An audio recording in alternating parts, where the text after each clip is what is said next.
আপনারা দেখতে পাচ্ছেন উসমানীনগর থানার সামনে 7টা চোরাই গাড়ি উদ্ধার করা হয়েছে।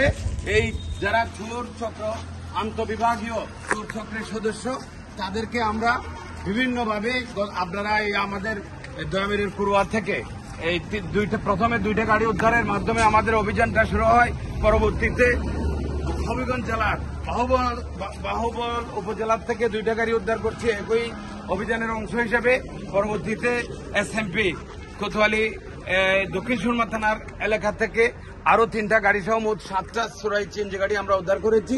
আমরা 7 জন চোরকে আপনাদের সামনে আপনারা দেখতে পাচ্ছেন এবং এদের কাজের ধরন হচ্ছে আপনারা বিভিন্ন এলাকায় দেখতে পাবেন কিছু গ্যারেজ রয়েছে, যে গ্যারেজগুলোর নামমাত্র গ্যারেজ 2 কিলোমিটার 3 কিলোমিটার অন্তর অন্তর তাদের বিভিন্ন বন্ধ গ্যারেজ থাকে। মাসের মধ্যে 25 দিনে গ্যারেজগুলো বন্ধ থাকে। তারা শুধুমাত্র রাত্রেবেলা 2-1 ঘন্টার জন্য এগুলো এই গ্যারেজগুলোকে খুলে এই চোরাই কাজে ব্যবহার করে। তো এই গ্যারেজগুলোতে মূলত তারা এই যে একটা পার্টি আছে, মনে করেন যে উসমানীনগর থানা থেকে যে গাড়িটা চুরি হবে সেটা সর্বোচ্চ মিরপুরের আগে বা সাদিপুরের আগে পরে একটা বন্ধ করে দিয়ে নিয়ে ওখানে ফেলায় রাখবে, 2 দিন ওখানে থাকবে। এখানে যখন আমরা পুলিশ এবং গাড়ির মালিক যখন ক্লান্ত হয়ে যাবে, যে কোনো একটা সুবিধাবোধক সময়ে ওখান থেকে বের করে আবার নিয়ে যাবে আউসকান্দি বা বীরপুর এলাকা পর্যন্ত। এইভাবে তারা জেলার থেকে বিভাগ থেকে সারা বাংলাদেশে চোরাই গাড়িগুলো ছড়িয়ে দিচ্ছে। তাদের মূল হোতা যারা রয়েছে আমরা তদন্তের স্বার্থে নাম প্রকাশ করছি না, অনেকের নাম এখানে আছে, পলাতক আসামি প্রায় 6-7 জন রয়েছে। এরকম আমরা পুরা সিলেট এবং আমাদের চট্টগ্রাম বিভাগের আন্তঃবিভাগীয় বলতে পারেন লক্ষ্মীপুর, কুমিল্লা, ব্রাহ্মণবাড়িয়া সহ সুনামগঞ্জ, সিলেট মেট্রোপলিটন, হবিগঞ্জ এবং মৌলভীবাজারের বিভিন্ন অঞ্চল থেকে সেই দিকের গাড়ি এদিকে নিয়ে আসে, এদিকের গাড়ি ওদিকে নিয়ে আসে।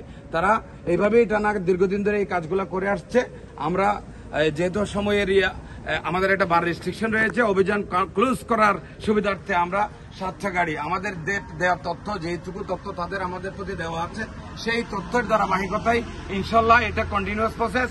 আমরা আরো অনেকগুলো গাড়ি উদ্ধার করতে পারবো বলে বিশ্বাস করি।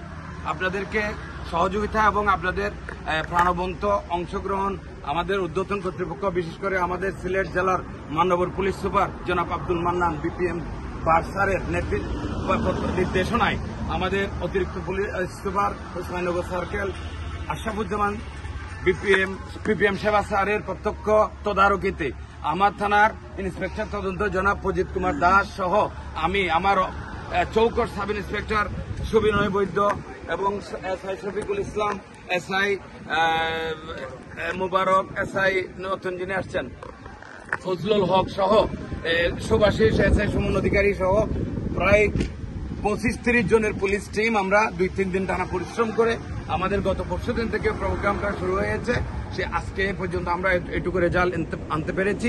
আশা করি এটা আমাদের ধারাবাহিক অভিযান অব্যাহত থাকবে। আপনাদের সবার আন্তরিক সহযোগিতা কামনা করছি। ধন্যবাদ সবাইকে।